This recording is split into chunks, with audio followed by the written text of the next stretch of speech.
aquí todos. Espero que se terminen de conectar en el transcurso de la hora. Muy bien.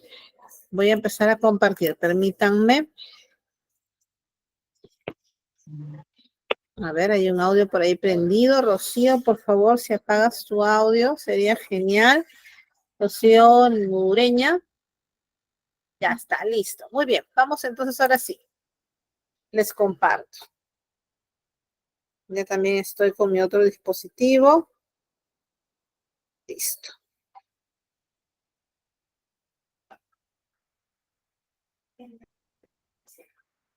Muy bien. Vamos entonces acá. En nuestro tema 4 vamos a ver lesiones traumáticas y fracturas. Aquí vamos a hablar de las lesiones más usuales que se pueden dar en estas formas, ¿no? Los traumatismos, los golpes. Entonces vamos a hablar de eso. Vamos aquí. No se olviden que ya estamos en la parte de la valoración secundaria. Vamos acá.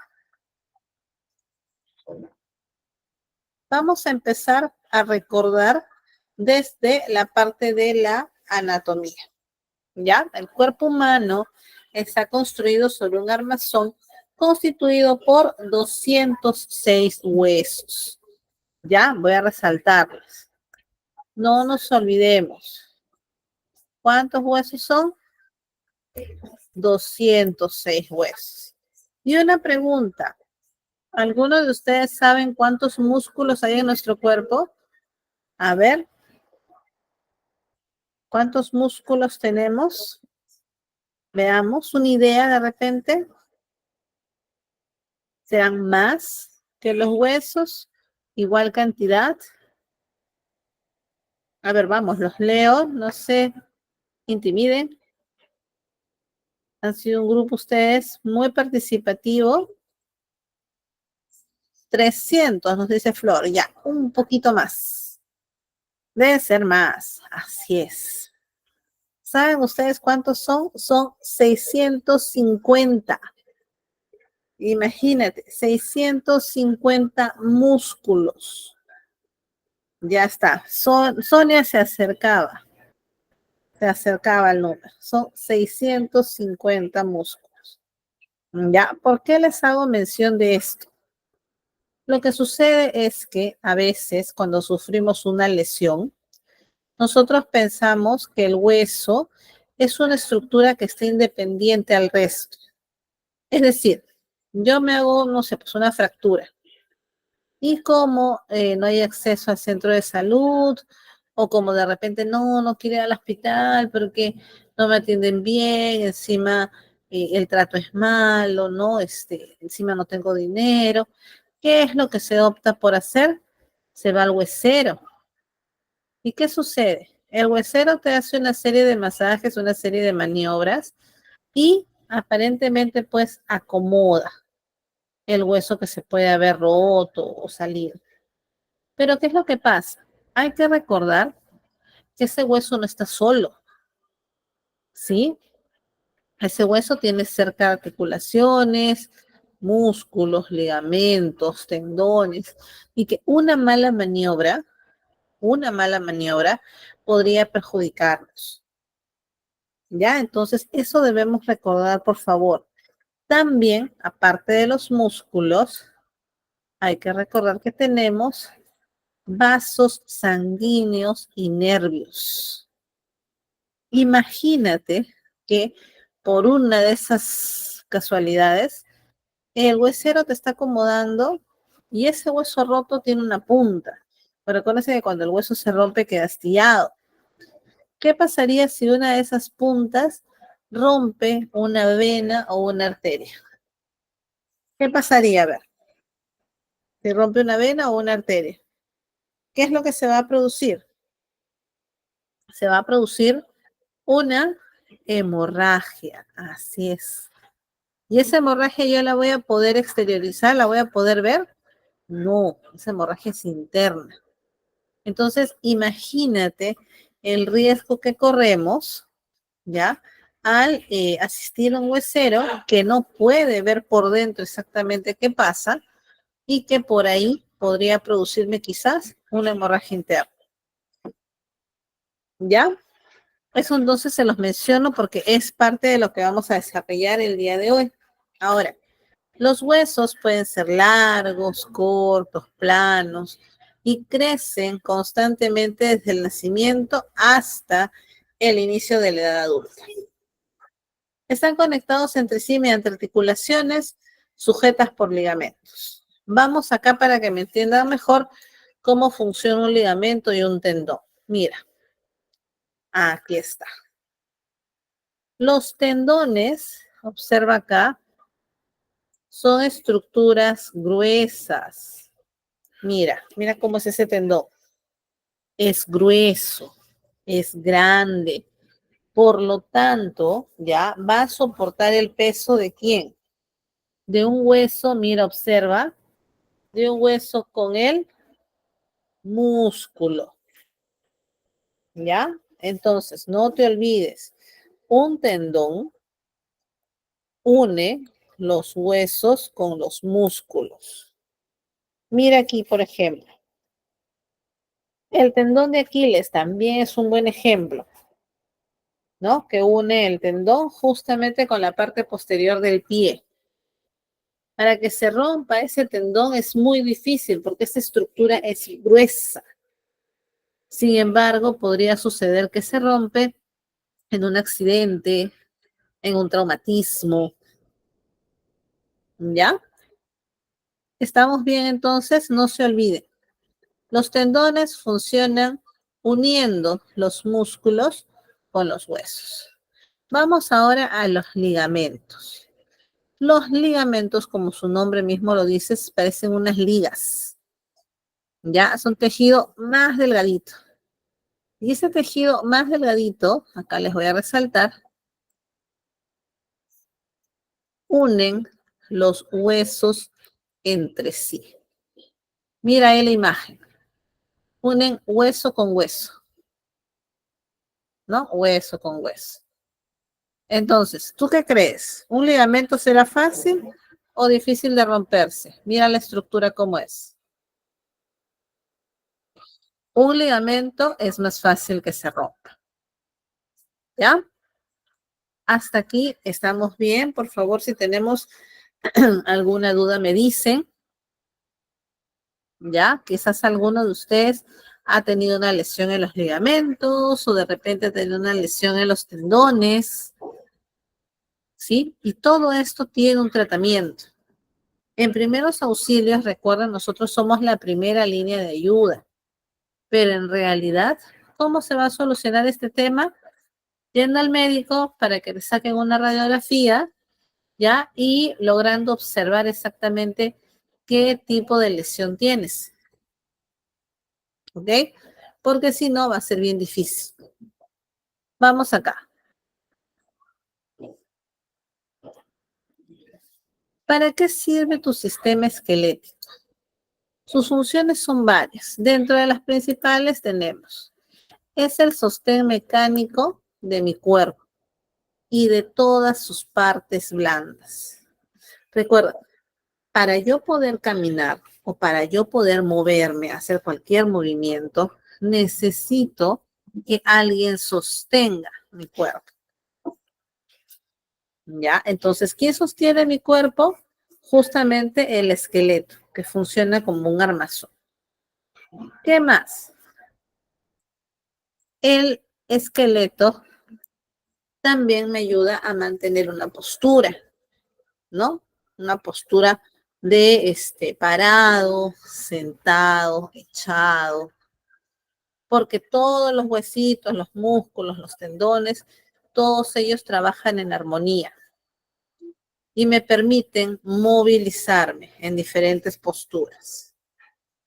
¿Qué más? Así como me permite movilizarme en diferentes posturas, también es mi soporte mecánico, porque me va a ayudar a que esa coordinación, gracias a esa coordinación, yo pueda caminar de manera correcta, yo pueda correr, yo pueda cargar peso. ¿Ya? ¿Qué más? También mis huesitos me sirven para protección de los órganos. Por ejemplo, ¿Qué órganos se están protegiendo en las costillas? A ver, ¿qué órganos se estarían protegiendo en las costillas? Díganme, a ver.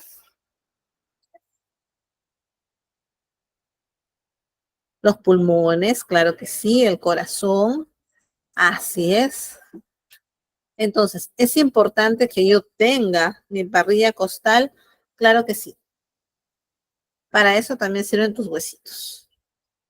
Por último, son un almacén metabólico. ¿Qué quiere decir? Que en mis huesitos, ¿ya?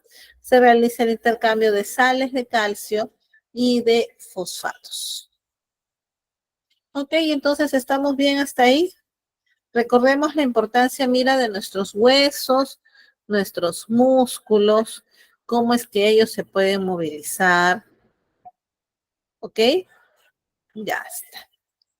Vamos acá.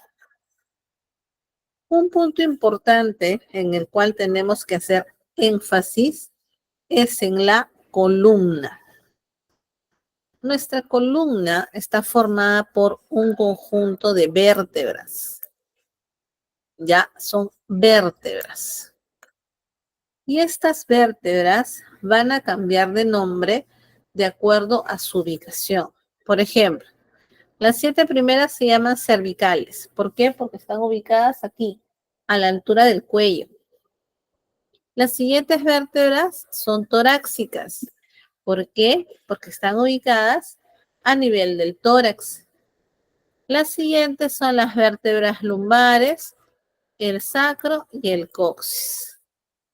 ¿Ya? Entonces, es importante que esta columna vertebral se mantenga íntegra, intacta, porque en el centro de ella, aquí, está corriendo ¿qué cosa?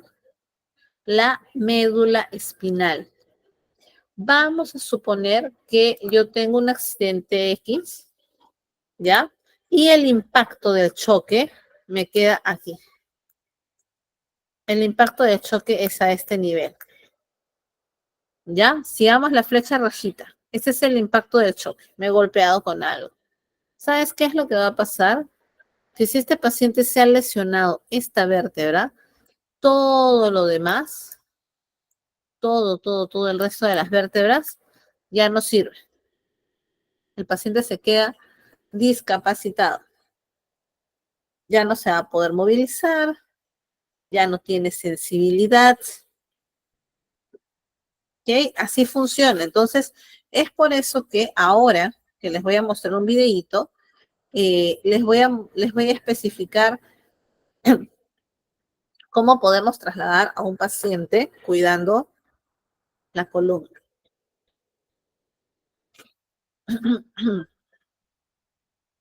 ¿Se queda parapléjico? Claro que sí.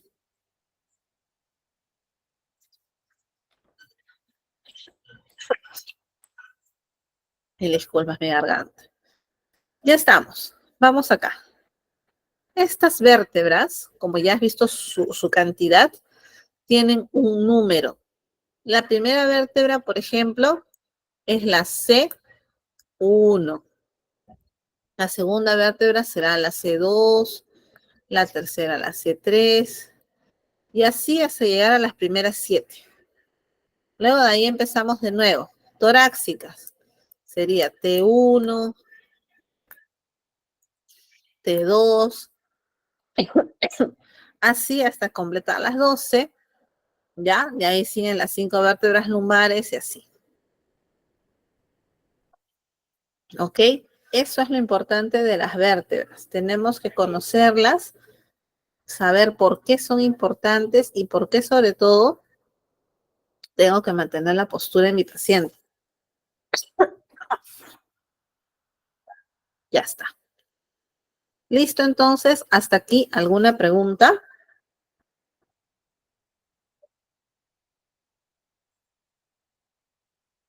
Nada, ¿todo bien? Ya. Vamos recordando también el cráneo. Nuestro cráneo es una estructura ósea muy dura, muy rígida. El hueso del cráneo tiene un espesor bastante grande. Entonces, para que este hueso se rompa, es bien difícil. Bien difícil. No se va a romper así nomás. Cuando nosotros vemos que Ali ha sufrido un accidente, está sangrando mucho de la cabeza, probablemente se trate de su cuero cabelludo, no exactamente de su cráneo en sí. Para romper el cráneo se necesita una fuerza impresionante.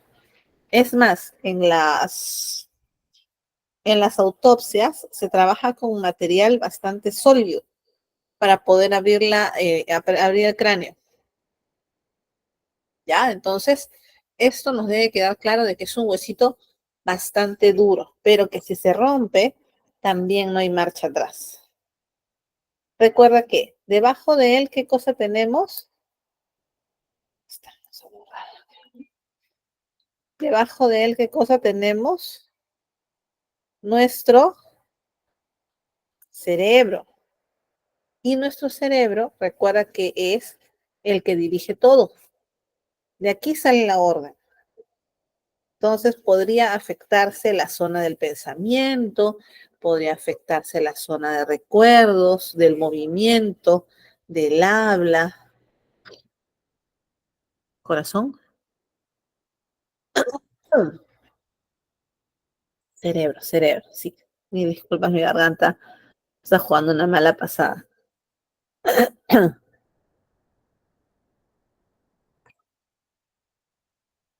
Listo. Entonces recuerda, nuestro cerebro tiene áreas específicas. Esas áreas se podrían ver afectadas en caso de un traumatismo grave. Ahora ya casi finalizando, vamos a ver cómo evaluar esto. Porque sí, en algún momento vas a tener que atender a una persona que ha tenido un golpe fuerte en la cabeza. Y hay muchos mitos al respecto. Por ejemplo, eso de que no duermas, eso de que no comas nada, ya hay bastantes mitos al respecto. Entonces ya lo vamos a ver. Miren aquí los principales huesos: frontal, parietal, temporal, occipital, ¿ya? Los esfenoides, el etmoides. ¿Ok? El resto de los huesos no es que no sean importantes, ¿ya? No se trata de eso, sino que estamos tratando de acá resaltar los más comúnmente afectados en un traumatismo. ¿Ya? ¿Todo bien aquí? ¿Todo bien? ¿Todo bien? Ya. Vamos a ver entonces, ahora sí, las lesiones. Yo les voy a pasar un videíto que nos habla de las lesiones en general y de ahí vamos a ver una por una las lesiones. Atentos, atentos, atentos. Aquí está. Vamos a ver los traumatismos. Si mientras tanto tienen alguna pregunta, me dicen. Ya me siento mejor. No sé qué pasó. Secó la garganta. Ya. ¿Alguna pregunta? Traumatismos. De ahí vamos a ver el traumatismo craneoencefálico, que es el más delicado, el más peligroso. Aquí está. Ya. A ver, les paso. Ya.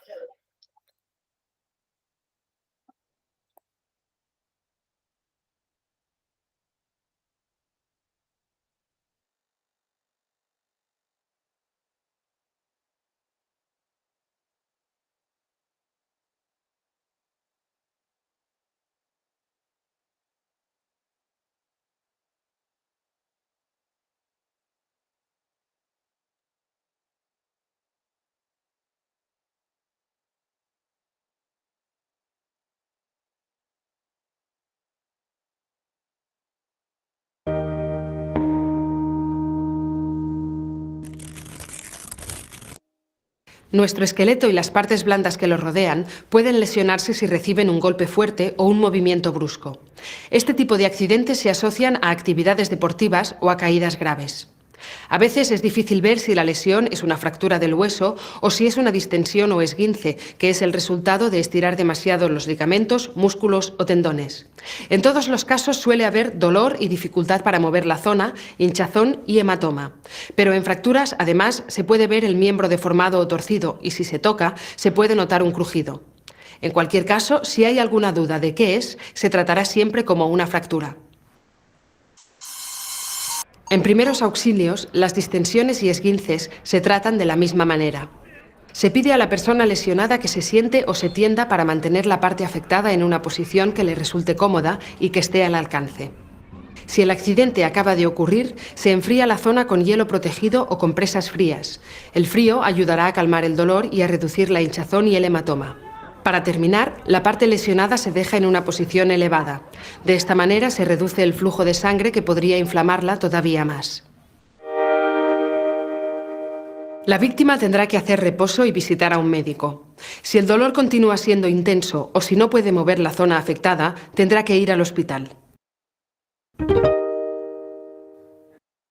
Distensiones y esguinces pueden tratarse en principio de la misma manera. Se mantiene en reposo la zona del cuerpo lesionada, se pone hielo protegido o, si no disponemos de él, un paño mojado con agua fría. Y para terminar, se coloca la parte lesionada a mayor altura.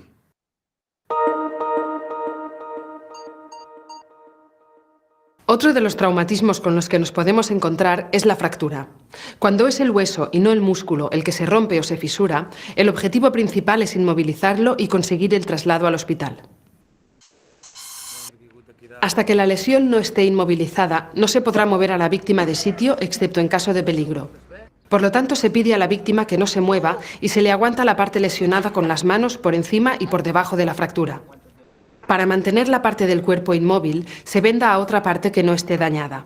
Por ejemplo, si es el brazo, se sujeta al tronco y si es una pierna, se sujeta a la otra pierna. Si se ve que el traslado será inminente, no hay que vendar nada y solamente se intenta mantener el cuerpo quieto. Como es posible que después anestesien a la persona lesionada, no se le puede permitir que coma, ni beba, ni fume. Si se ha vendado la parte lesionada, cada 10 minutos se tiene que controlar el color y la movilidad de los dedos para comprobar que el vendaje no se ha hecho demasiado fuerte. Si fuera así, se tendría que aflojar. Recordemos que ante una fractura los pasos a seguir son los siguientes. Se pide a la víctima que se quede quieta y no se mueva excepto en caso de peligro. Se sostiene la parte del cuerpo lesionada por los extremos sin coger la lesión y, si hace falta, se fija a otra parte del cuerpo que esté sana. Se pide a la víctima que no coma, ni beba, ni fume.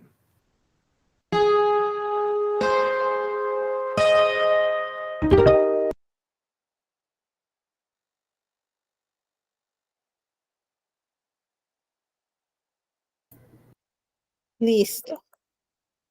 Ya estamos entonces. Ahí hemos visto cómo se trata en general este tipo de lesiones, ¿ya? Pero estamos hablando de una manera muy en general.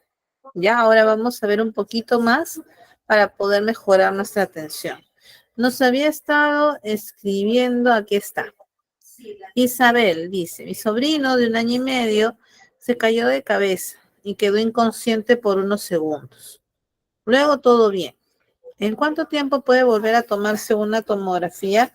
Bueno, por lo que me dices, volver a tomarse, quiere decir que se tomó, ¿no? Entonces, probablemente la inconsciencia puede haber sido del mismo golpe o del susto.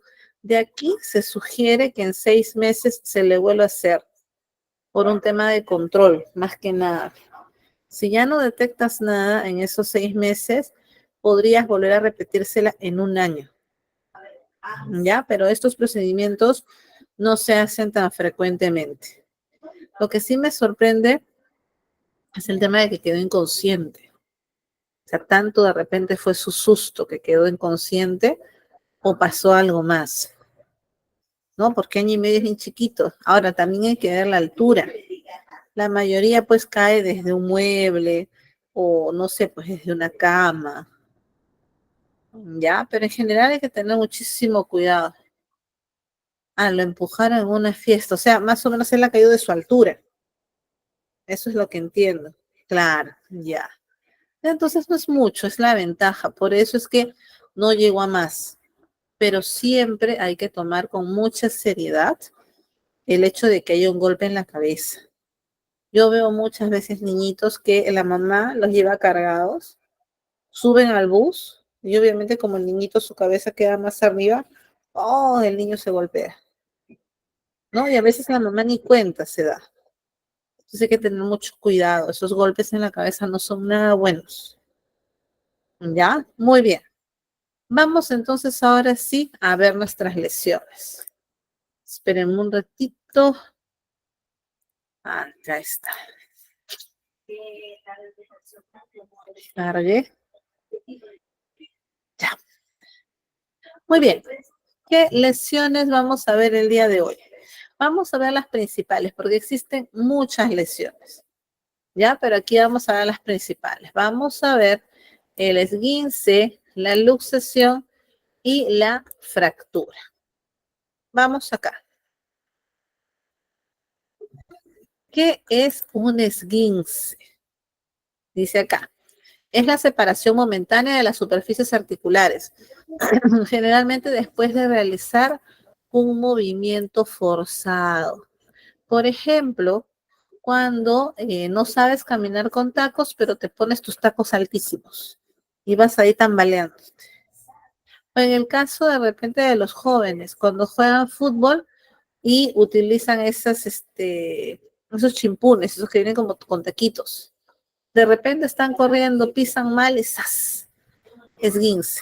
Entonces, un esguince se produce por un movimiento forzado. ¿Ya? ¿Dónde está el daño? ¿Dónde está la lesión? La lesión está en los ligamentos. ¿Ya? La lesión está en los ligamentos. ¿Tú te acuerdas cómo eran los ligamentos? Como unas pequeñas ligas. ¿Qué unían, te acuerdas? ¿Qué unía un ligamento? ¿Hueso con qué? A ver, acuérdense. Los ligamentos unían hueso con, no, hueso con hueso. Así es, muy bien, Catherine. Hueso con hueso. Mira lo que dice acá. Puede suceder que el esguince arranque un trozo de hueso. Pero esto, ¿cómo lo vas a lograr detectar? La única forma que tenemos es a través de una radiografía.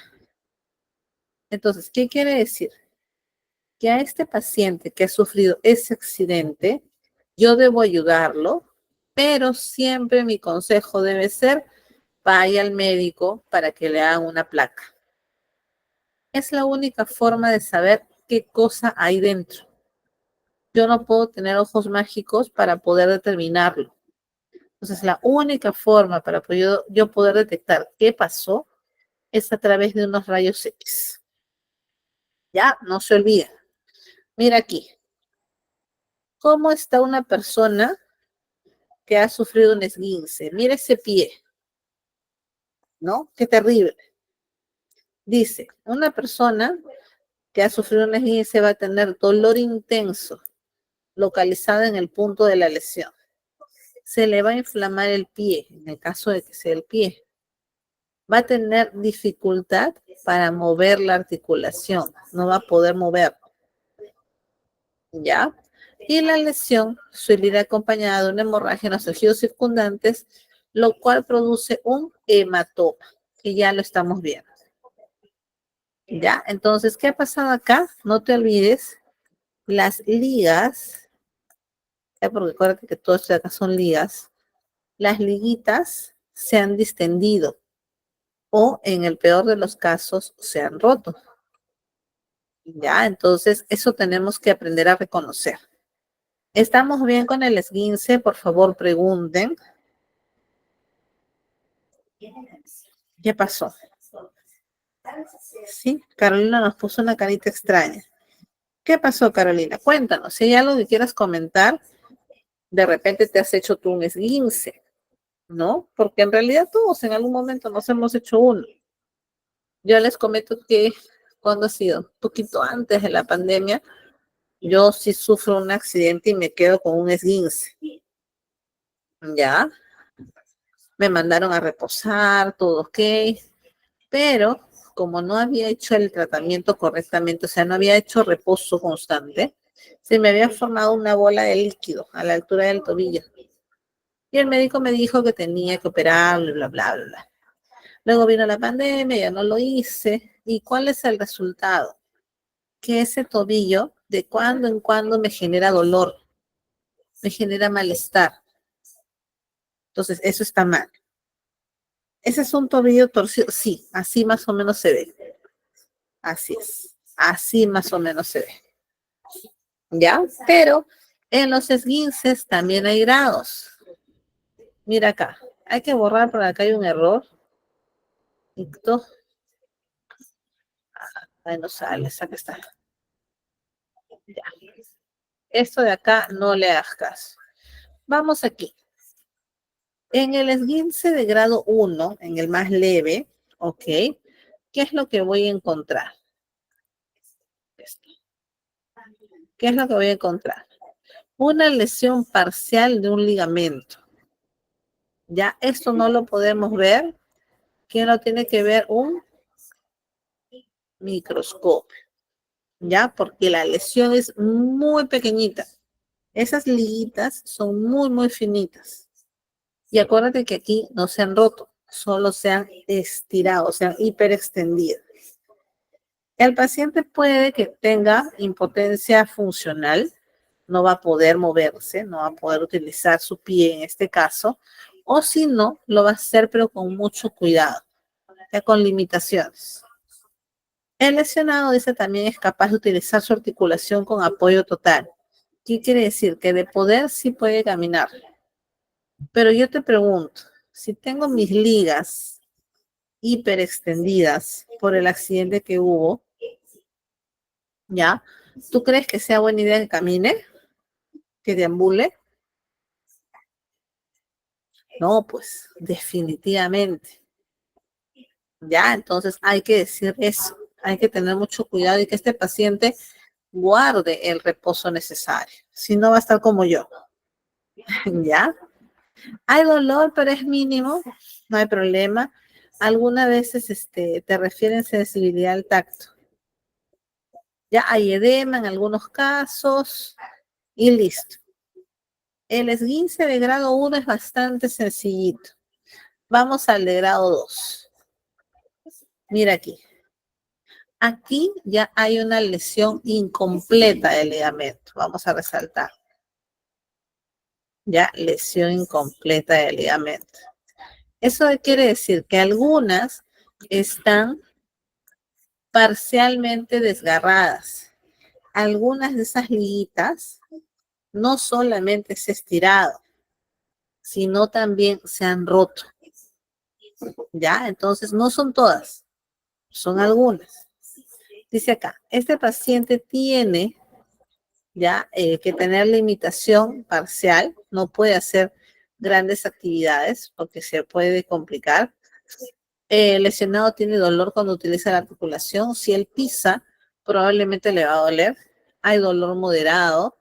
Una equimosis leve a moderada. Mira aquí. ¿No? Esa es la equimosis o la hemorragia. Edema, discapacidad y sobre todo inestabilidad unilateral. Claro, este tipo de lesión duele mucho. Es más, en algunos hospitales que conocen pues cómo es la realidad de acá de nuestro trabajo, de nuestras actividades, ¿ya? ¿Qué te hacen? Te sugieren yeso para que lo tengas realmente inmóvil. Ujú. Sí, porque en realidad somos un poquito descuidados y más aún con algo que ya quizás no me duele o ya me acostumbré al dolor, lo dejamos pasar. ¿Ok? Listo, entonces no te olvides en el grado 2, algunas de esas liguitas ya se han desgarrado. Vamos al caso 3. Está. Ya. En el caso de el esguince de grado 3, hay una lesión completa, ¿ya? Todos los ligamentos están, mira, completamente desgarrados, todos están rotos. Ya todos están rotos. Entonces, ¿cuál es la lesión total? La ruptura. Hay pérdida de la función y el movimiento. El lesionado es incapaz de utilizar la articulación. Hay dolor intenso, edema, equimosis y bueno, ¿no? La inestabilidad mecánica, que quiere decir que yo no puedo pisar, de moderada a severa. Entonces, no te olvides, en el grado 1 solamente se han hiperextendido, pero ninguna se ha roto. En el grado 2 ya se han roto algunas, de no soportar la presión, ¿no? Así funciona ahora. Y en el 3 con más razón. Aquí ya hay un daño total. El tratamiento es a través de una sala de operaciones. ¿Ya? Correcto. ¿Preguntas? Nada, ninguna pregunta, ¿todo bien? ¿Todo bien el esguince? Ya, todo bien. No hay preguntas. Vamos acá. Entonces, yo ya sé que mi paciente se ha doblado el pie. No puedo determinar si esto es una lesión de grado 1, grado 2, grado 3. No puedo determinar. ¿Por qué? Porque para eso necesitaría pues una radiografía. A simple vista no se puede sacar un diagnóstico. Entonces, mientras la trasladamos a un centro de salud, ¿qué vas a hacer? Aplica frío local. Una compresa fría, unos cubitos de hielo envueltos en una toalla, algo que sea frío. ¿Por qué necesito eso? Para que ayude a desinflamar. Además que el frío genera un efecto anestésico. Entonces necesitas colocar frío sí o sí. Ya hago compresión sobre la lesión. ¿Ok? Hay que fomentar el reposo de la zona. Decirle al paciente que ya no camine, intente no pisar, ¿sí? Porque esas liguitas que si bien es cierto no se han roto, se pueden llegar a romper. ¿Qué pasaría si se rompen? Como te digo, tratamiento quirúrgico. ¿Ya? Muy bien. Listo. Este es el esguince. ¿Alguna pregunta? Ah, no te olvides, tienes siempre que sugerirle que vaya a un centro de salud para que lo puedan ver. ¿Listo? Ya. Ninguna pregunta. ¿Seguro? ¿Están listos para su examen? ¿Seguros, seguros? Ok. Vamos a ver ahora la luxación. ¿Qué es lo que pasa con la luxación? En buen español, el hueso ya se ha salido de su lugar. Ya, esa es la terminología más sencilla. Mira, en este caso de la luxación, la articulación queda totalmente ahí, desmontada. ¿Qué quiere decir? En el paciente se va a notar clarísimo que tiene el hombro de otra forma, ¿no? Está colgando, tiene mucho dolor. Así normalmente sufre una luxación, se ve una luxación. ¿Ya?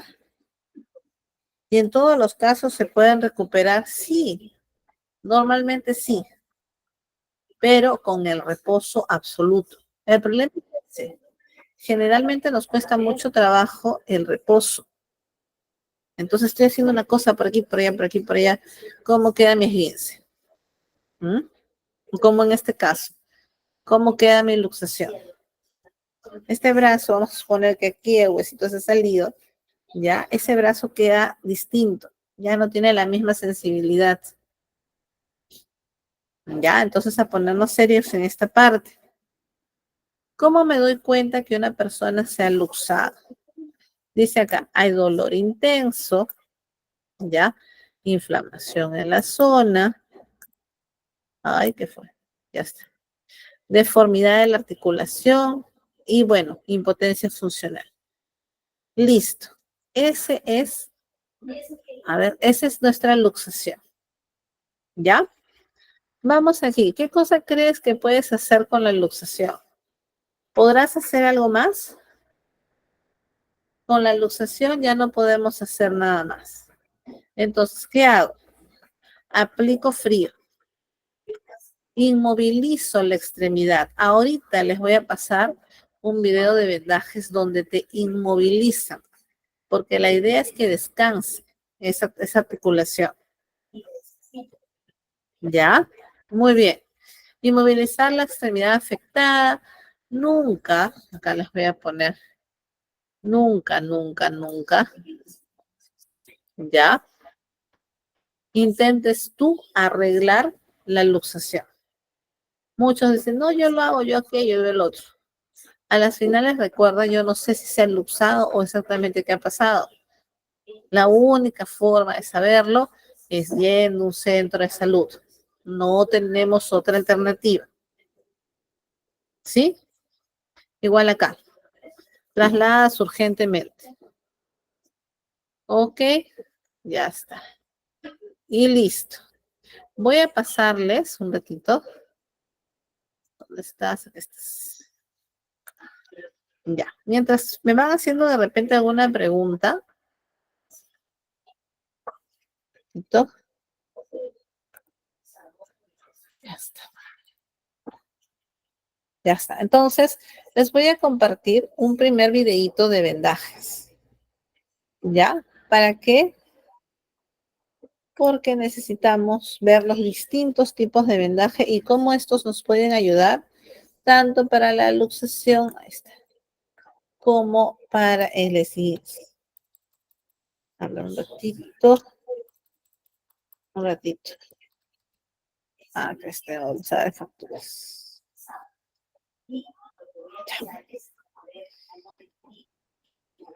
Miren, acá les voy a pasar un videíto. Este video es de un paramédico que te explica diferentes opciones de tratamiento muy distintas a las que hay aquí en Perú, pero que es importante que ustedes no las conozcan.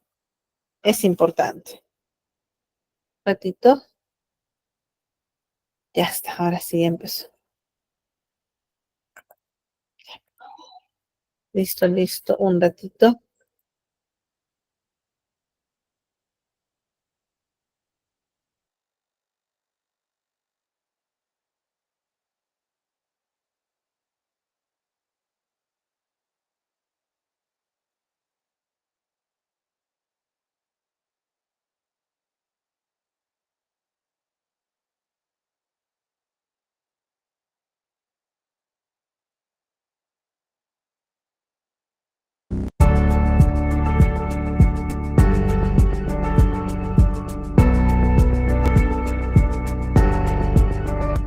Continuamos con inmovilización de fracturas. Para ejemplo, tomaremos el antebrazo.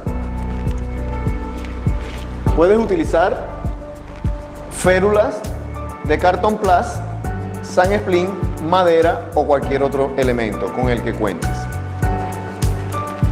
La férula de cartón plus está diseñada para que la dobles y puedas ubicarla en el antebrazo. Recuerda que tu paciente estará dolorido. Maneja la parte psicológica. Señor, con su permiso, me ayuda a colocar su antebrazo acá. Suavemente colocará el antebrazo. La facilidad del cartón plus es que trae para fijar una serie de velcros. De esta manera estarán inmovilizando. Si los dedos por algún motivo están dentro del cartón plus, deberás colocar un material entre los dedos para que queden curvos. En este caso no fue necesario, ya que quedó por fuera y podemos mantener la forma anatómica de la mano. Importante en toda inmovilización, deberás impedir el movimiento de la articulación que está antes y después del hueso fracturado. Siempre deberás cumplir con este propósito.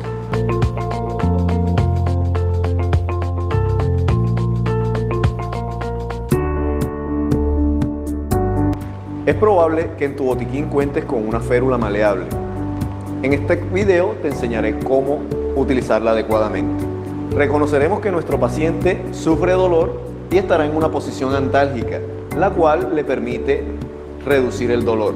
Por lo tanto, el soporte emocional que realices con él es importante. Tranquilo, señor, lo ayudaré, estarás bien. Extiende la férula para medir la distancia entre el codo y la mano.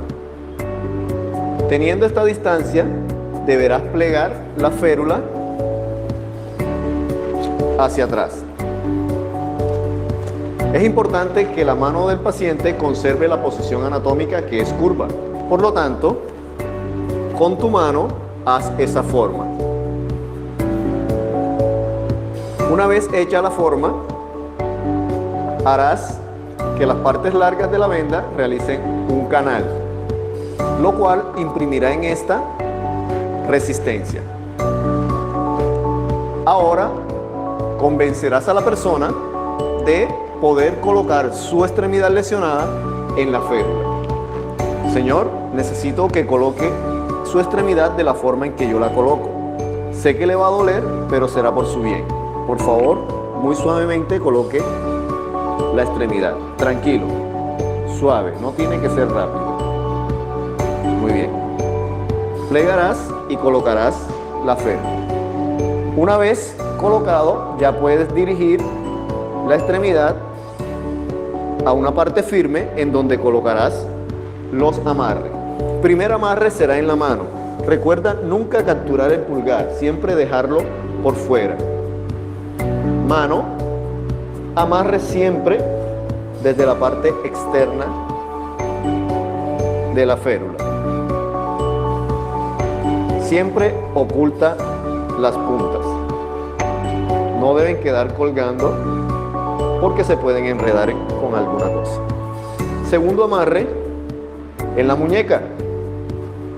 Realizas firmemente el nudo, no tan apretado que cortes la circulación, no tan flojo que se suelte el sistema de inmovilización.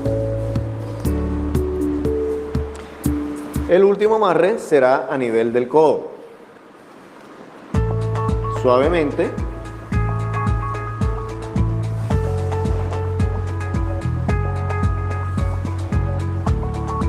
y también ocultarás estas puntas. Aquí has logrado dar resistencia a la inmovilización, pero es importante que el paciente se sienta cómodo. No debe colgar el brazo, por lo tanto llevaremos este al pecho. Le pediremos el favor que se lo sostenga allí mientras realizas un cabestrillo. Te explicaré ahora cómo con un pañuelo triangular realizarás un cabestrillo. Tomando la parte más larga, que llamaremos base del triángulo, y la parte del vértice a la cual le realizarás un nudo. El nudo lo ocultarás dentro de sí mismo y lo llevarás al codo del paciente, de esta manera. Pedirás que saque la extremidad que no está lesionada y pasarás la otra punta del pañuelo por debajo, hacia el hombro que está contrario a la lesión, donde realizarás al lado del cuello, nunca detrás, sino al lado, un nudo que fije el cabestrillo y ocultas las puntas. Recuerda que aunque el pañuelo te permita cubrir hasta los dedos del paciente, no lo realices así. Deberás poder ver los dedos y poder realizar presión para saber si hay buena circulación. Con esto habrás logrado una correcta inmovilización utilizando una férula maleable.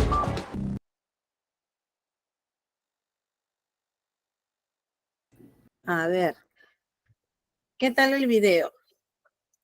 ¿Cómo lo han visto? Miren, esas son férulas que de repente no son tan comunes, por eso es que justamente les busqué este videito, porque ahora trabajamos con esas férulas, con las férulas maleables. Son mucho mejores, ¿ya? Las puedes adaptar a la forma del brazo, de la pierna, ¿no? De lo que tú necesites. Y tienen como desventaja, lamentablemente, que mientras más las uses, más se van deformando. Pero te pueden durar mucho tiempo. Mucho, mucho tiempo. ¿Ya? Por eso es que les he pasado ese videíto, porque así nomás no encontramos esas férulas. Vamos ahora sí para fracturas. A ver. Un ratito. Aquí está. Un ratito, un ratito.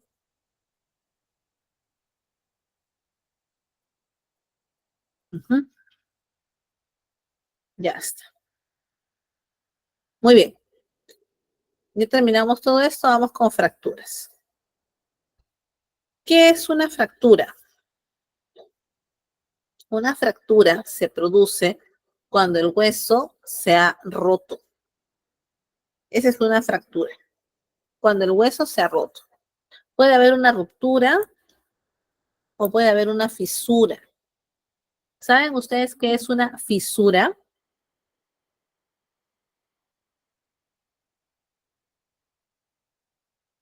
¿Qué es una fisura? A ver, veamos.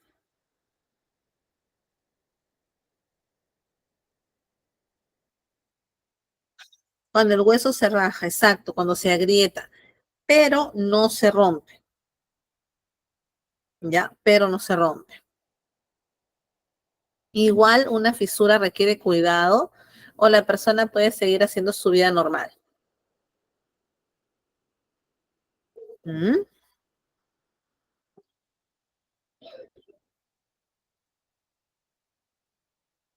A ver, exacto, hay que tener cuidado. Aquí, de repente, en algún momento vas a chocar con los traumatólogos. Algunos traumatólogos dicen, no, la fisura no pasa nada, todo esto ok. Simplemente, bueno, pues se ha rajado un poquito, pero nada más. ¿Qué es lo que pasa si yo sigo utilizando ese hueso? Se va a terminar de romper. ¿Mm?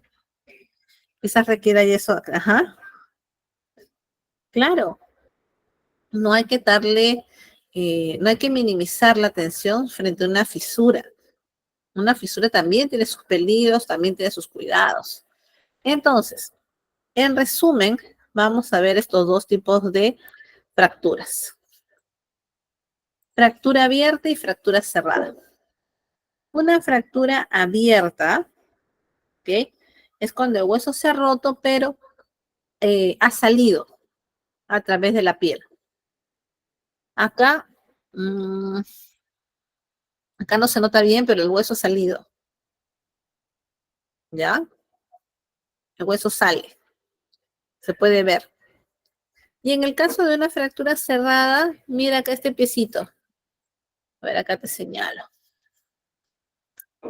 Mira acá este pie. ¿Cómo está?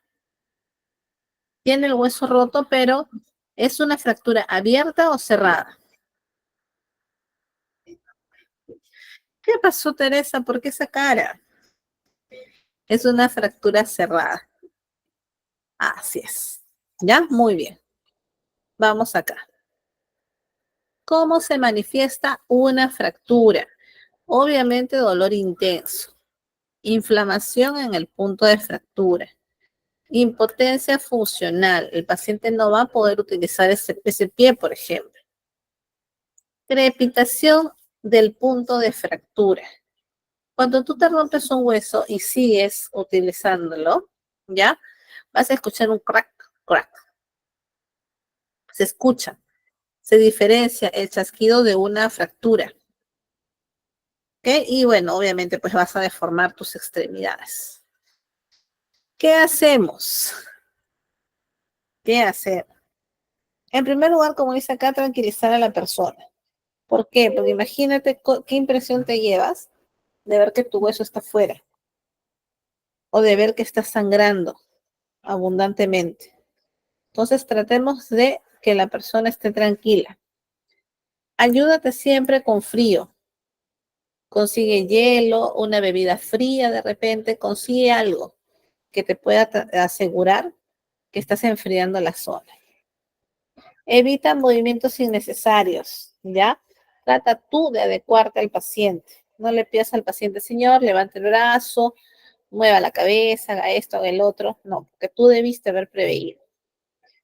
Retira objetos personales porque una vez que la fractura ya terminó de realizarse, se empieza a inflamar toda la piel. Entonces, lo que era mi anillo de compromiso, vamos a suponer, me quedaba muy bien, ahora ya no me va a quedar. Y mi dedo se puede inclusive hasta estrangular. Inmovilizar la extremidad. Si la fractura es abierta, antes de inmovilizar, cubrir la fractura con gasas estériles y humedecidas y trasladar a la persona a un centro hospitalario. Entonces, ¿qué nos toca ver en esta parte? Este tipo de inmovilizaciones. Ya hemos visto con el material nuevo y creo que a todos les ha gustado. Pero ahora es hora de observar lo que normalmente nosotros podemos encontrar para inmovilizar una fractura. Ya, no se asusten. Pero eso es lo que tenemos. A ver. Vamos a ver. Ya.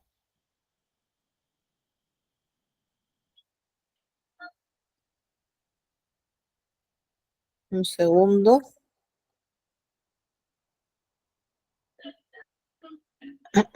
Ya. Ya. En el tema de lo que me estaban preguntando hace ratito, de la lesión en el cuello, de la fractura en el cuello, por ejemplo, en el caso de un bebé, imagínate, ¿tú crees que vas a poder colocarle una férula? ¿Tú crees que vas a poder tenerlo inmovilizado? Bien difícil, ¿no? Bien, bien difícil. Entonces, tener cuidado. Claro, o sea, a poder. No hay forma. No carga. Qué raro. A ver, un segundito más, por favor. Mm,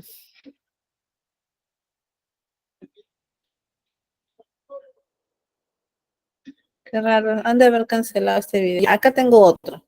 Les comparto. Espérenme, espérenme.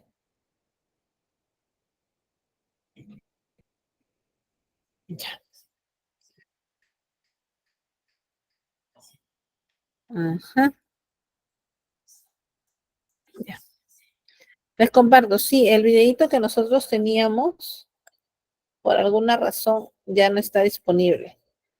Al menos eso es lo que nos sale. Ya, pues ni modo. A continuar.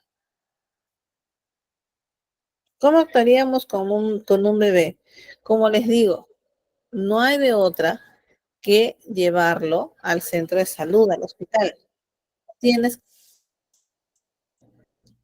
ya, no hay otra forma, porque en el caso del bebé con más razón es más peligroso. Sus huesitos son muy frágiles y allí podrías tener problemas. Si hay una fractura abierta con sangre, igualmente se pondría el hielo. Primero intenta limpiarla y luego le colocas el hielo. ¿Ya? Bien, ya tengo el video original que les quería compartir. Vean, este es un grupo de muchachos que realiza su vendaje, realiza su inmovilización con lo que tiene en mano. Observen.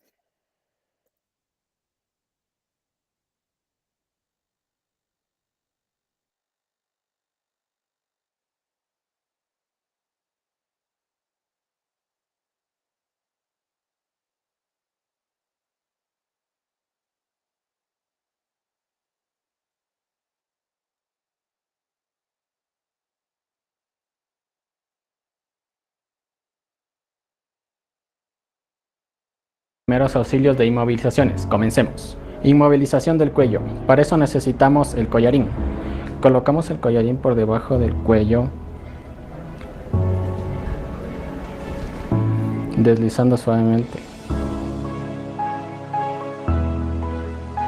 En caso de no tener collarín, podemos improvisar juntando dos gorras con una tela. Para esto colocamos una gorra al frente y una gorra atrás. Y después de eso sujetamos con la tela.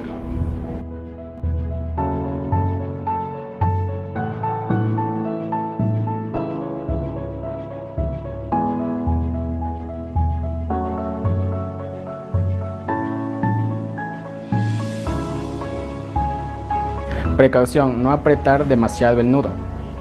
Inmovilización del brazo. Colocaremos 2 férulas, interna y externa. Precaución, colocamos una almohadilla en la parte de la axila.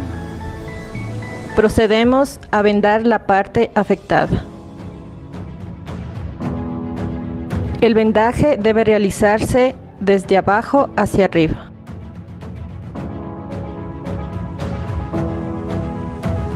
Recomendación: colocaremos un cabestrillo para ayudar al paciente. De esta manera realizamos la inmovilización del brazo. Inmovilización del antebrazo. Para esto procederemos a colocar la férula en toda la extremidad del antebrazo, siempre manteniendo firme la extremidad. Colocamos almohadillas para no lastimar la parte afectada. Procedemos a vendar. De esta manera finalizamos la inmovilización del antebrazo. Inmovilización de cadera y pierna. Primero inmovilizamos los pies.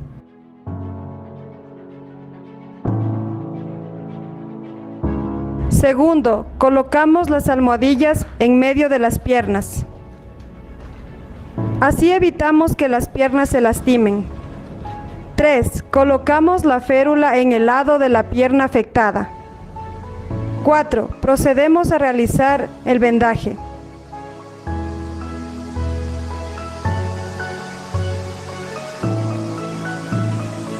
El vendaje se realiza dejando espacios y con un nudo en la parte exterior.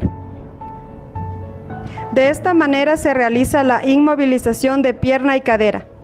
Inmovilización de la columna vertebral. Colocamos un collarín cervical. Inmovilizamos los pies. Colocamos una férula en los pies para inmovilizar al paciente.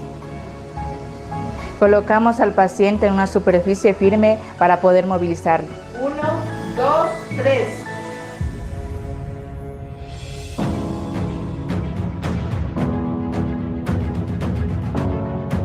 De esta manera podemos movilizar al paciente. 1, 2, 3.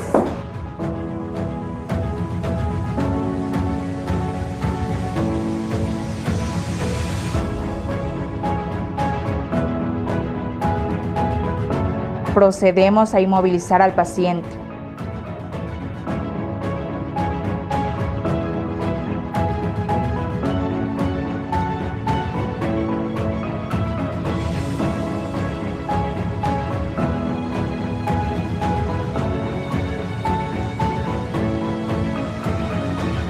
Gracias por ver este video. Nos vemos en el próximo. Ya está. Como ustedes pueden ver, ahí se ha realizado la inmovilización utilizando vendas simples, vendas a las cuales todos tenemos acceso. ¿Ya? Muy bien, vamos a continuar entonces. Salvo que haya alguna pregunta. Me decían acá, si es que tengo una fractura abierta con sangre, igualmente se pondrá el hielo. Hay que ver, ¿no? Como les decía, puedo limpiarla y colocar el hielo para que desinflame alrededor. Ya vimos lo del bebé. Rápido. ¿Se nos va? No entendí. Ok. Bien, vamos a continuar. A ver. Aquí está.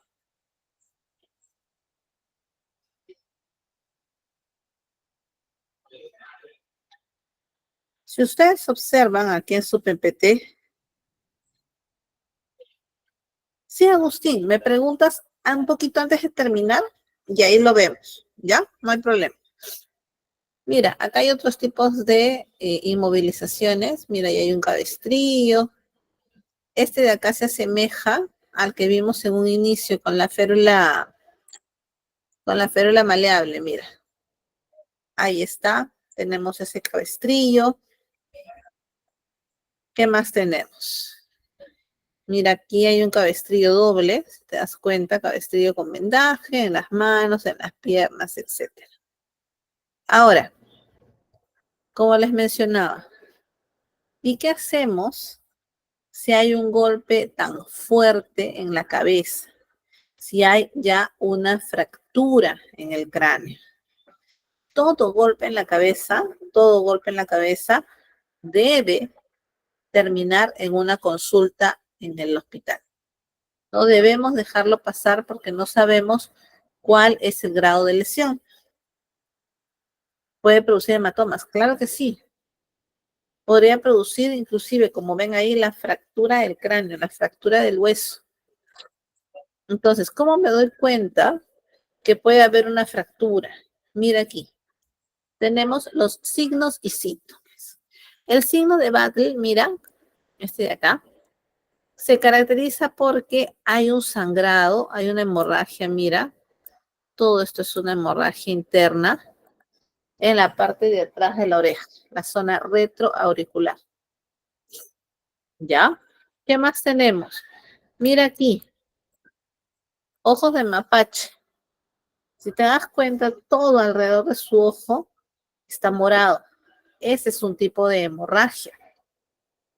¿Ya? También el paciente en el que le empieza a salir sangre por los oídos. Entonces, todos ellos, de acuerdo a la sintomatología que presentan, probablemente ya hayan tenido un daño. Probablemente haya habido un golpe muy fuerte, de repente un atropello, una caída grande, algo hubo para que se produzca este tipo de lesiones. ¿Ya? Mira aquí. Como ya habíamos hablado, el caso de la columna es muy particular. ¿Por qué? Porque nosotros tenemos que cuidar la columna, ya que en el centro, observa aquí, circula la médula espinal. La médula espinal, recuerda, está unida a los nervios espinales y a través de ellos nos podemos movilizar, podemos reaccionar frente a un estímulo, gracias a esa médula y a sus nervios. Si no existiera una médula espinal sin nervios, ya nosotros no tendríamos movimiento. Por eso es que un paciente que sufre un traumatismo grave, ya un accidente grave, tenemos que cuidar muchísimo su columna, porque una mala maniobra o hacemos algo indebido y este paciente no vuelve a caminar. ¿No? Imagínate, este paciente no vuelve a caminar. Entonces hay que tener mucho cuidado. ¿Cuáles las causas más frecuentes por las que sucede este tipo de lesiones? Caídas sobre los pies o nalgas, golpe directo sobre la columna, movimientos muy violentos o forzados, aplastamientos en aglomeraciones, un frenazo súbito de un vehículo a motor y una lesión en la cabeza. De todos ellos, ¿cuál es el más común? Este de acá. Los accidentes que ocurren en moto. Eso es lo más común. Ya, vamos acá. ¿Cómo me doy cuenta que este paciente tiene una lesión en la columna? Porque generalmente, mira, hay dolor, hay deformidad, su piel está bien sensible, hay rigidez de sus músculos. Ya, entonces eso tenemos que evaluar de acuerdo pues a la naturaleza del accidente que haya ocurrido. Si estoy en medio de la pista, recuerda, probablemente no me pueda dar el tiempo de evaluarla así. Pero si ya estamos en una zona segura, sí es importante poder evaluarla por completo. Ya, mira acá. Aquí, como tú puedes observar, hay formas de trasladarla. ¿Ya? Y estas formas de trasladarla se centran en el uso de, mira, espérame. Ay, no tengo acá la imagen. Bueno, en el uso de la fuerza de los brazos, colocándola sobre una estructura dura, una estructura rígida, que en este caso pues parece ahí una especie de una mesita. Esto de acá tenemos que aprenderlo. ¿Cómo? Con la práctica. Ya no es fácil aprender a trasladar un paciente. Yo ahorita les voy a compartir el videito de cómo se debe hacer utilizando todos los equipos de seguridad de los cuales ustedes disponen aquí. Ya, porque aquí tenemos, a ver, mira acá por ejemplo, están los tipos de camillas, ¿no? Que estas camillas han ido cambiando con los años, han ido mejorándose para que ya no sean tan pesadas, pero que siempre y cuando sean resistentes. Mira acá cómo está tu paciente. Ya está en la camilla. Acá la van a trasladar. Entonces vamos a aprender justamente, mira, esta técnica de movimiento en golpe. No vamos a ver la retirada del casco, señores, porque eso se hace en el hospital. Ya el casco podría estar conteniendo algo importante, ¿no? El cerebro de este paciente puede estar perfectamente ubicado ahí con el casco, pero si yo se lo quito, puedo traer más consecuencias. ¿Sí? Listo. Ya para terminar, entonces, a ver, un ratito, ya está. Les muestro este videito de cómo es el procedimiento paso a paso para la colocación de un paciente en una tabla como esa, que es la férula espinal larga, así se llama. Es la camilla FEL o férula espinal larga. ¿Ya? Muy bien. Entonces, vamos a ver esto.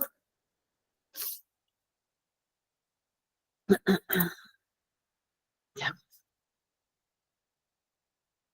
A ver. Ya que está.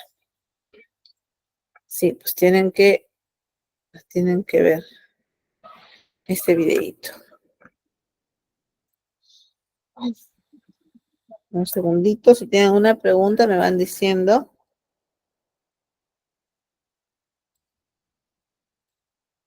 Eso falta. Está.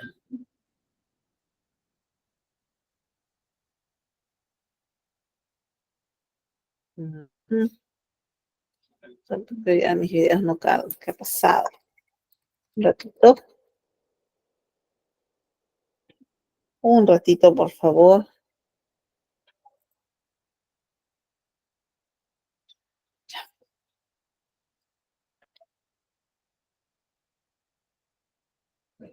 A ver, aquí está. Listo. Les comparto, por favor, este videito. No sé qué haya pasado, que no lo leía, pero aquí está.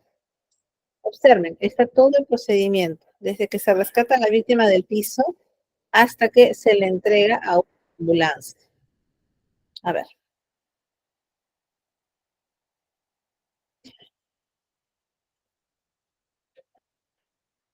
Aquí está. Les comparto, por favor.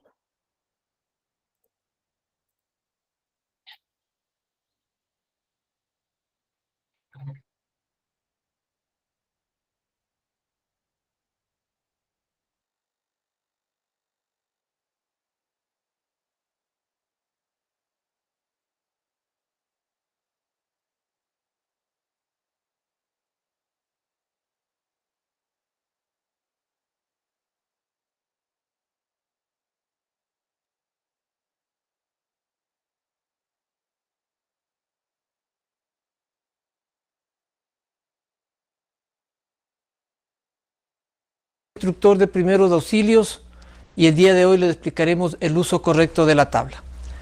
La tabla FEL o camilla de rescate está constituida de un material de polímero plástico. Tenemos el inmovilizador de cabeza y el collarín cervical que nos permitirá trabajar mejor con la víctima. Y para la sujeción de la víctima tenemos las correas de amarre, también llamada araña.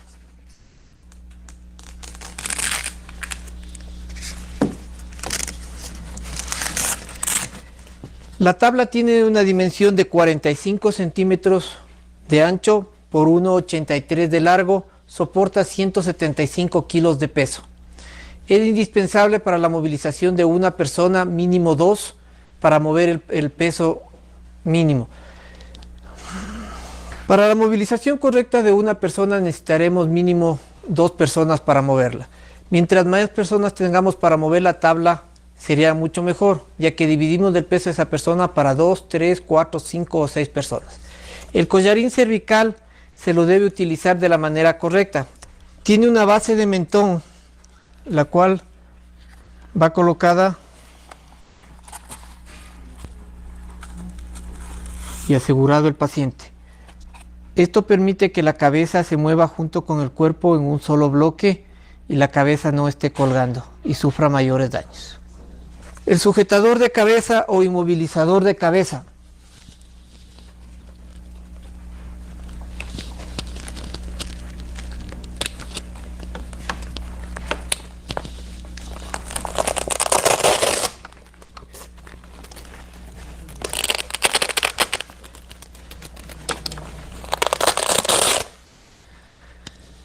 Esto mantendrá a la víctima en posición. Una vez que lo hayamos colocado en la tabla, asegurado a las correas, nosotros colocaremos el inmovilizador en el sitio.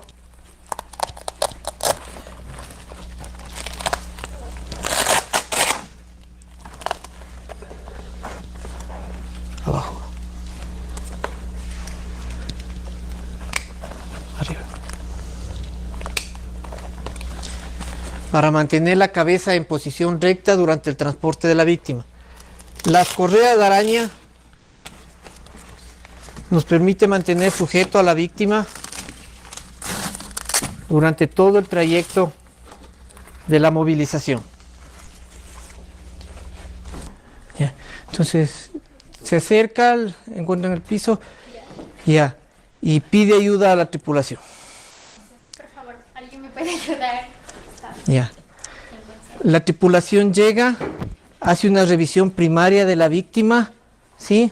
Consciente o inconsciente. Señor, ¿está consciente? ¿Qué le pasó? ¿Se cayó? ¿Le duele la espalda? ¿Le duele el hombro? ¿Sí? El tripulante pide que por favor le traigan el equipo de primeros auxilios, la tabla, ¿sí? Para preservar la integridad de la persona, vamos a trabajar con el collarín. Ya. Yo sujeto la cabeza del paciente. Sí, colócale, Vladi. De tal manera que mi compañero pueda trabajar con el cuello.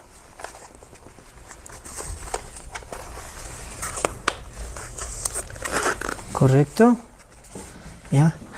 Preparo la tabla. Pues el inhalador.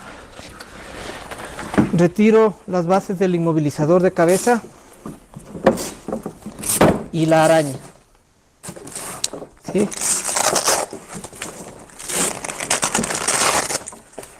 Y me preparo a embarcar a la víctima. Busco la ayuda de todas las personas que puedan colaborarme. Por favor, señores, ayúdenme. Colóquense a los lados de la persona para que me ayude. Me coloco en el piso.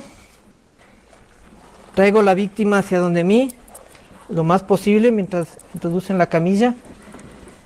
Y recupero a la víctima hacia la camilla. ¿Sí? Una vez que tengo a la víctima en la camilla, procedo a asegurar inmovilizadores de cabeza.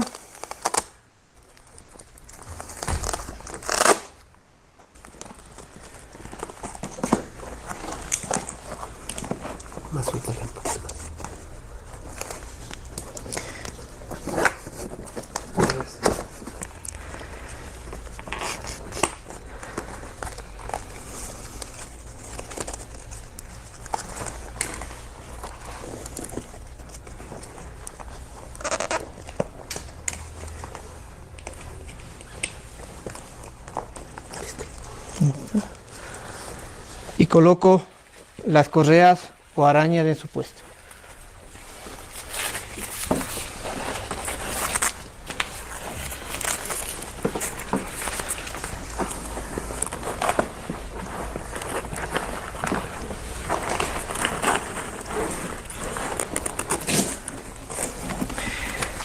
Cada correa tiene que estar perfectamente sujeta dentro de los orificios que tiene la camilla, ¿sí?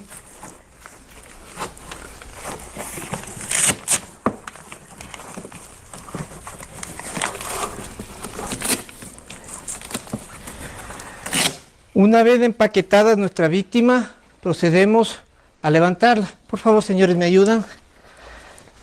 Todos nos vamos a colocar una rodilla en el piso, una rodilla en escuadra. Y cuando dé la indicación, vamos a subirle. A rodilla, 2, 3 y aseguramos. Arriba, 2, 3 y aseguramos. Ya. Y comenzamos a movernos en forma paulatina, sin correr, evitando que nuestro paciente se sacuda. Vamos a llevarlo de la manera más suave. Aquí para verle al paciente. Hasta el sitio donde va a permanecer para la atención. Si durante el trayecto cualquiera de los socorristas, el tripulante o los pasajeros ven alguna anormalidad, volvemos a bajarle. A rodilla 2, 3. A piso 2, 3. ¿Sí? Mientras más personas tengamos para el transporte del paciente, será mucho mejor, porque dividiremos el peso del paciente entre varias personas. ¿Sí? Una vez que esté en el sitio que le vamos a prestar primeros auxilios, procederemos a la evaluación médica. Hasta ese momento no retiraremos cabezales, cuello ni araña hasta que el médico autorice. ¿Sí? Abajo, Vladi. Al costado. Arriba, a rodilla. 2, 3. ¿Sí? Si por cualquier motivo durante el trayecto, cintura 2, 3, uno de los compañeros tropezara o resbalara, el estar sujeto a la víctima evitará que ella caiga. ¿Sí? El hecho de que la camilla se incline en la parte intermedia es efecto del peso. ¿Sí? A rodilla 2, 3. A piso 2, 3.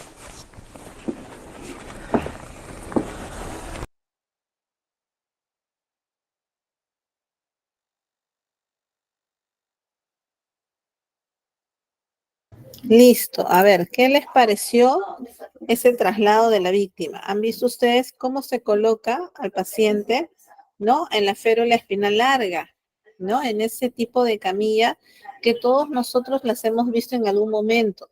En nuestros trabajos deberíamos tener esa camilla. Lo que pasa es que hay muy poca gente que conoce cómo trasladar al paciente en esa unidad. Pero ustedes ya miren, han podido observar y ya tienen una mejor idea, ¿correcto? Excelente. Sí, en realidad es muy útil todo esto porque nos permite ayudar mejor a nuestra víctima. Evitamos riesgos de lesionar la columna, como has podido ver. En todo momento la víctima está en posición horizontal perfecta, entonces no hay riesgo. ¿Cómo podríamos improvisar una camilla, ya que esa camilla debe ser cara? No. En realidad no. Ahora todos los sitios, oficinas, centros comerciales, todos ellos están obligados a tener esas camillas. Este procedimiento lo realizan los paramédicos y el personal de la ambulancia. Sí. En realidad sí, es para el traslado. Es para el traslado. Muy bien. Creo que su compañero me iba a hacer una pregunta. Sí, porque acá ya estamos. Acá ya terminamos. ¿Alguna pregunta creo que me iba a hacer? Ay, ¿cómo se llama? Agustín. Sí. Dime, Agustín, ¿cuál era tu pregunta? Rapidito, antes de cerrar. Buenas noches. Disculpe, mi pregunta era con respecto a la clase número 2 acerca de desfibrilador. Lo que pasa es que yo tengo un hijo que ha tenido una arritmia cardíaca en la parte posterior de la aurícula derecha. Y claro que sé que el tema de él tiene que ser tratado por un médico, pero yo ahorita estoy viviendo en provincias y el problema que él se le suscitó por primera vez fue aquí en provincias, en Nazca, en realidad. Y tuvimos que trasladarlo, no había un lugar para trasladarlo aquí En Nazca no había para poder atenderlo, lo tuvimos que llevar directamente a Lima porque en Ica en ese momento tampoco había un lugar donde puedan atenderlo en el hospital regional. Entonces, o sea, ¿cuál serían los primeros auxilios que podría brindarle a mi hijo? Porque ahora, con la información que él ya le han hecho 2 ablaciones del corazón y el médico nos recomienda que le hagamos ciertos ejercicios a las piernas, que tome agua, que tome unas pastillas, pero a veces hay como ciertos inconvenientes para poder trasladarlo al hospital, que le han dado adenosina, que le recomiendan que le suministren en ampolla, ¿no? Pero ¿cuál sería otro tipo de primeros auxilios que yo podría brindarle a mi hijo? En el caso de Bueno, que esté desmayado, ¿no? Porque se desmaya. claro. Bueno, en primer lugar, hay que estar atento a su frecuencia cardíaca. Eso también ya lo hemos visto, tratar de controlar su pulso y ver si este está acelerado, ya que hay un problema de fondo, ¿no? Ya a pesar de que hubo 2 ablaciones, hay un problema de fondo. Entonces hay que estar atentos a su frecuencia cardíaca, a su saturación de oxígeno. Si se observa ya alguna alteración, en este caso, tratar de trasladarlo a Lima lo más antes posible. ¿Por qué? Porque aunque parezca mentira, mira, Nazca, que en realidad no es un pueblo, en sí está en la costa, o sea, está cerca de la capital, debería de contar con los recursos para poder asumir una emergencia de ese tipo. Sin embargo, no está capacitado. Entonces, suena feo quizás, pero todo está centralizado en Lima. Entonces, lo único que puedes hacer es tratar de mantenerlo en Lima, controlar constantemente su frecuencia cardíaca y su saturación de oxígeno, y apenas notes una alteración en el ritmo, buscar trasladarlo. ¿Por qué? Porque este tipo de pacientes no se controla con los primeros auxilios que hemos visto aquí. Él ya necesita medicamentos, y no medicamentos que le pongo debajo de la lengua ni nada, no, son medicamentos inyectables que probablemente van en venas. Entonces ahí sus primeros auxilios son distintos. Él necesita un tratamiento especializado. Esa es Sí, la diferencia. sí, le entiendo, claro, porque en realidad sí controlamos bastante su ritmo cardíaco. Ahora él ya, aparte de como tiene un problema de autismo, ciertas cositas se le han complicado, pero sí, lo bueno que ahora ya la avisa constantemente, estamos controlando su ritmo cardíaco, porque a veces parece mentira, a veces cuando se deprime y todo eso, hace que se le suba el ritmo cardíaco. Mi duda era, por ejemplo, porque yo vi una diapositiva en el tema 2 que ahí decía taquicardia, no me acuerdo exactamente qué, porque yo estuve repasando las clases, entonces vi que ahí usaban los desfibriladores, o sea, ¿en qué caso se usa el desfibrilador? ¿También Ya, cuando hay taquicardia? no. El desfibrilador se utiliza cuando no hay pulso, ni respiración, ni Cuando hay un paro conciencia, cuando cardíaco, el paciente entonces. está en paro. Exacto, solo que se utiliza el desfibrilador porque normalmente la causa de un paro es la fibrilación. Entonces, como hay fibrilación, lo que necesito es un desfibrilador. Pero el desfibrilador no saca a todas las personas de un paro.